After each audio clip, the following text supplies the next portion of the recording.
Welcome to Universal History, where together we will be exploring the secrets hidden in our past. Today we will be learning about the French Revolution. It is a tale of power, passion, and pandemonium. The French Revolution was and forever will be a pivotal point in history, not just for France, but for the entire world. A time when the common man rose to challenge the age-old aristocracy, when the whispers of liberty, fraternity, and equality echoed through the streets. A complex, captivating, and critical period that forever changed the face of politics. Let's delve into the journey that transformed France and shook the world. Before we can truly understand the revolution, we need to grasp the state of France under the Ancien Régime. Picture a kingdom with a monarch at the helm, Louis XVI, a well-meaning but indecisive ruler, struggling to manage a nation deep in debt. A nation divided into three estates: the clergy, the nobility, and everyone else, the commoners. The first two estates enjoyed immense privileges, while the third, comprising a whopping 98% of the population, shouldered the brunt of taxation. Economically, France was in a quagmire. Despite being one of the richest countries in Europe, rampant spending on wars and extravagant court life left the treasury drained. Politically, power was concentrated in the hands of the few, which led to widespread corruption. Socially, the commoners, the backbone of the nation, were growing increasingly discontented. So it was this bubbling cauldron of inequality and discontent that set the stage for the revolution. The Estates General of 1789 was the spark that ignited the revolution. As France teetered on the brink of financial ruin, King Louis XVI was compelled to convene the Estates General, an assembly representing France's three estates: the clergy, the nobility, and the commoners. This hadn't been called for almost 2 centuries, and its revival signaled the desperation of the moment. Yet the commoners, or the Third Estate as they were known, were not content with the status quo. They were the majority, but their voice was stifled, their vote equal to that of the minority estates. They wanted change, they wanted representation. They wanted their voices to be heard, so they broke away and formed the National Assembly, vowing to draft a constitution that would limit the king's power. In a humble tennis court, they took an oath not to disperse until they had achieved their goal. The Third Estate had declared themselves the true representatives of France, setting the stage for conflict. The 14th of July, 1789 marked a turning point in French history. On this fateful day, angry and volatile Parisians, tired of the monarchy's tyranny, stormed the Bastille. This fortress prison was not just a detention center for the king's opponents. It was a symbol of the monarchy's absolute power. The tension had been simmering for a while, but on that day, it boiled over. The crowd, initially seeking ammunition for their fight, ended up liberating the 7 prisoners held within the Bastille's cold stone walls. They tore down the fortress brick by brick, a physical manifestation of their revolt against the oppressive old regime. The fall of the Bastille sent shockwaves through France. The revolutionaries' defiance, their audacity to challenge the monarchy, ignited a spark of hope in the hearts of the oppressed. The monarchy's grip over the people was weakening.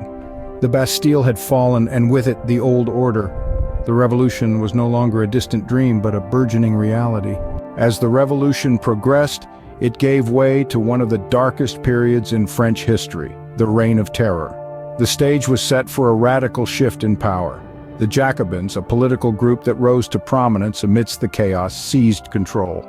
Their leader, Maximilien Robespierre, known as the Incorruptible, became the face of this new regime. The Jacobins were fervent supporters of republicanism and the rights of the lower classes, but their reign was marked by extreme measures and unprecedented violence. In January of 1793, the unthinkable happened. Louis XVI, the once powerful King of France, was executed in the public square. His death marked a definitive end to the monarchy, sending shockwaves through Europe's aristocracy. Louis's execution was a clear message: no one was exempt from the revolution's wrath. Under Robespierre, France entered a period known as the Reign of Terror. The guillotine, a chilling symbol of this era, claimed the lives of tens of thousands. Suspicion reigned, and a whisper of disloyalty could lead to one's demise. The Committee of Public Safety, ironically named, conducted public trials leading to swift and brutal executions. Even prominent Jacobins weren't safe from the terror. The slightest hint of counter-revolutionary behavior could lead to a swift appointment with Madame Guillotine. But the reign of terror could not last forever. The bloodshed and constant fear began to turn the public against Robespierre and his radical regime. In a twist of fate, Robespierre himself was arrested and executed in July of 1794, marking the end of the Reign of Terror. His fall was as swift and ruthless as the regime he had led. With the fall of Robespierre, the Reign of Terror ended, but the revolution was far from over. The French Revolution had permanently altered the landscape of France, and its effects would be felt across the world for centuries to come. But that, dear listeners, is a story for another time. The French Revolution left a profound impact on France and the world. With the fall of the monarchy, a new era dawned, sweeping away the vestiges of the old order. France was no longer a kingdom but a republic, a beacon of people's power and the embodiment of the idea, liberty, equality, fraternity. Yet, the revolution's flame didn't burn out with the monarchy. It ignited a spark in a young, ambitious man named Napoleon Bonaparte. Rising swiftly through the ranks, Bonaparte harnessed the tumult of the times to seize control, declaring himself emperor. His reign would see France extend its influence across Europe, spreading revolutionary ideals far and wide. But the revolution's legacy extends beyond the rise and fall of Napoleon. It radically reshaped the political landscape, not just in France, but across the globe. The revolution's ideals of liberty, equality, and fraternity echoed in the halls of power and the streets of nations. It inspired countless other movements for change, challenging monarchies and dictatorships and planting the seeds of democracy. The revolution also marked a shift in how we perceive human rights. It championed the notion that all men are born free and equal in rights, a notion that continues to shape our world today. And so the French Revolution, a tumultuous period of bloodshed and transformation, forever changed the course of history.